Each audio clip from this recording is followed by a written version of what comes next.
É um caso muito ingrato para a defesa?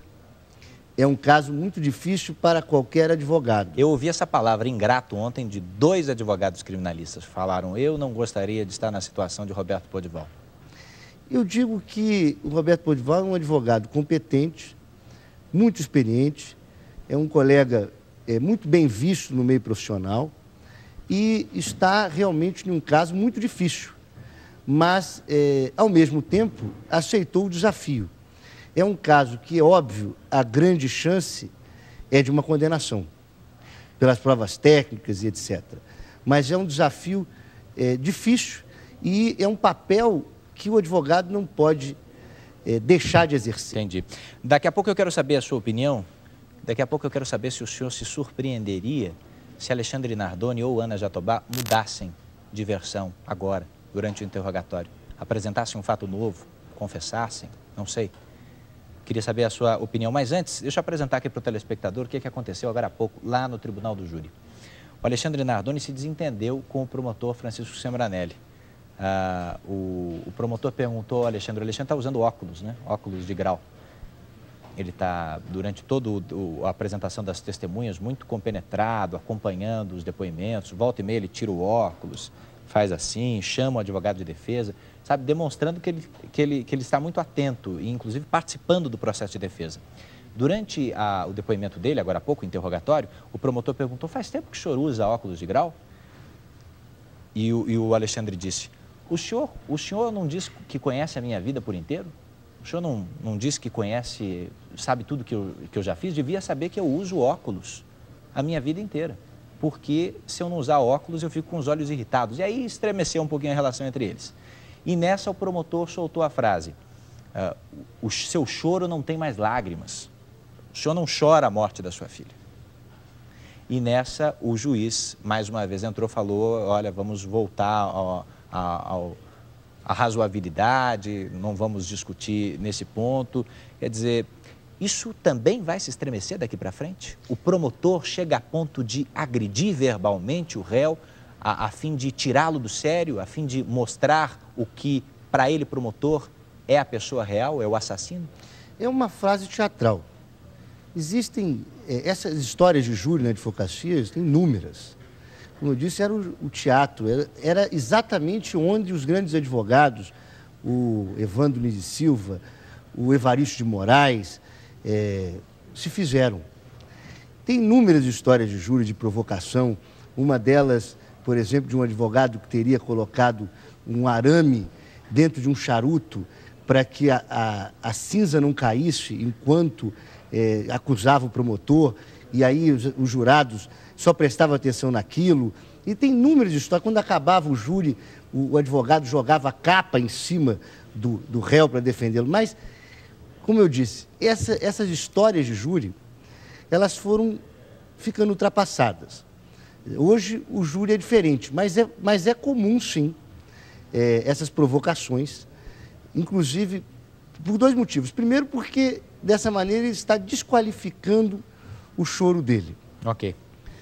E segundo, se me permite, ele está provocando para ver qual a reação que ele tem. Até onde ele vai. Exatamente. Até onde ele, perdendo a cabeça, pode ir. Olha, a informação agora é de que o interrogatório de Alexandre Nardoni terminou. Rafael Polito fala comigo por telefone e confirma a informação. Rafael, é isso mesmo? Exatamente, Eduardo. Acaba de terminar o interrogatório a Alexandre Nardoni. A assessoria de imprensa do Fórum comunica que em cerca de alguns minutos, cerca de 15, 20 minutos, Ana Jatobá passará então a prestar depoimentos. Ele ficou agora à tarde boa parte do tempo prestando depoimentos também para a defesa, poucos questionamentos. Quem falou mais no dia de hoje com Alexandre Nardoni foi a acusação, o promotor de justiça. Inclusive, Nardoni se contradizeu 2 vezes, pelo menos houveram 2 contradições.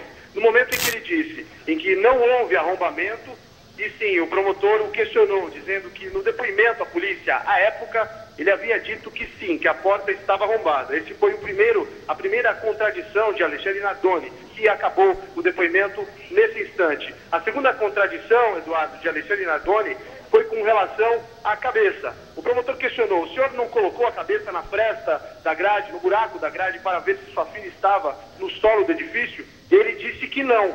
Porém, momentos antes, logo no início do depoimento, ele teria dito e até se emocionado frente aos jurados, dizendo que havia visto a filha no solo caída, momento em que ele se emocionou. Portanto, duas contradições de Alexandre Nardoni, que já acaba de falar com os jurados, com o júri também.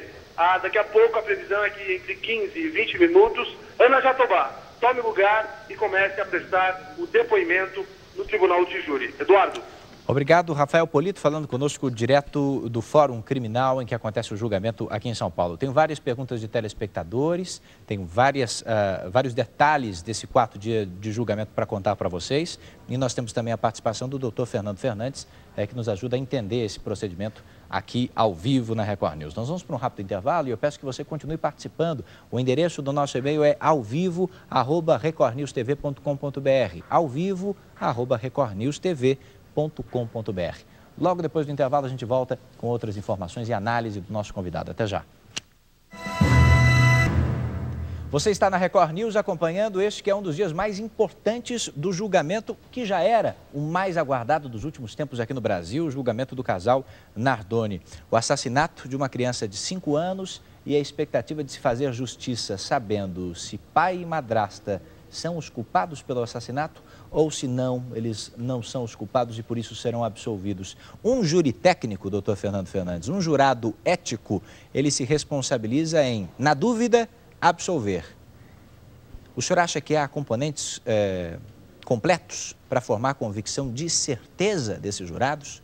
Ou o senhor acha que alguns deles podem desenvolver dúvida e até o final ficar na dúvida?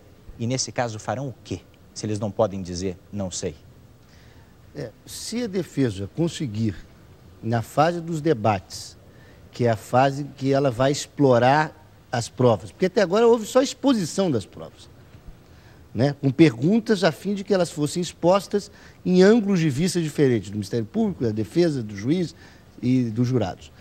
A partir desse momento, as provas vão começar a serem expostas e analisadas em toda a conjuntura. Se a defesa conseguir cravar realmente a dúvida, que é uma árdua tarefa, é possível que haja absolvição. Basta mais de 3 jurados estarem convencidos. A impressão que eu tive foi de que no momento em que a defesa liberou todas as testemunhas que lhe restavam, ela notou que estava perdendo terreno nesse sentido, no sentido de colocar dúvida entre os jurados. Porque ela ouviu, a defesa ouviu a delegada de polícia, conseguiu mostrar que a delegada não sabia por que não havia determinado fazer algumas perícias que a defesa considerava importantes. Por exemplo, pele, em unha, a perícia na chave do apartamento, etc. No depoimento da perita criminal, Rosângela Monteiro, houve muito pouco espaço para conseguir contestá-la. É uma perita muito experiente, não sei se o senhor conhece, no Instituto de Criminalística. Ela parecia uma professora dando aula no Tribunal do Júri. Ela mostrava por A mais B porque, na opinião dela, o sangue no apartamento era... Na opinião dela, não. Na opinião científica, na conclusão científica dos laudos, o sangue de Isabela Nardoni estava presente no apartamento.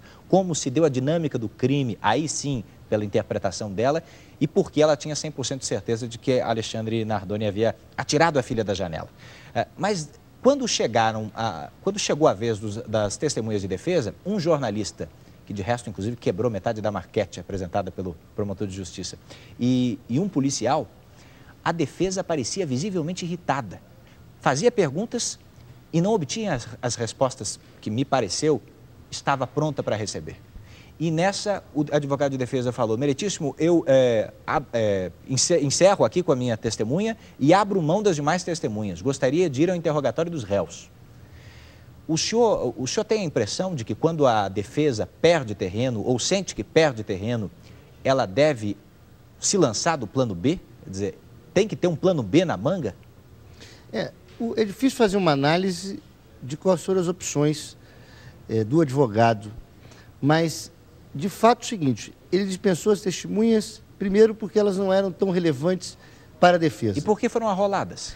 Foram arroladas porque ele entendia que seriam relevantes. Mas, na expectativa de que essas testemunhas, vamos dizer, conseguisse trabalhar as provas técnicas, isso não ocorreu. E colocou a defesa numa certa dificuldade. Dizem o seguinte,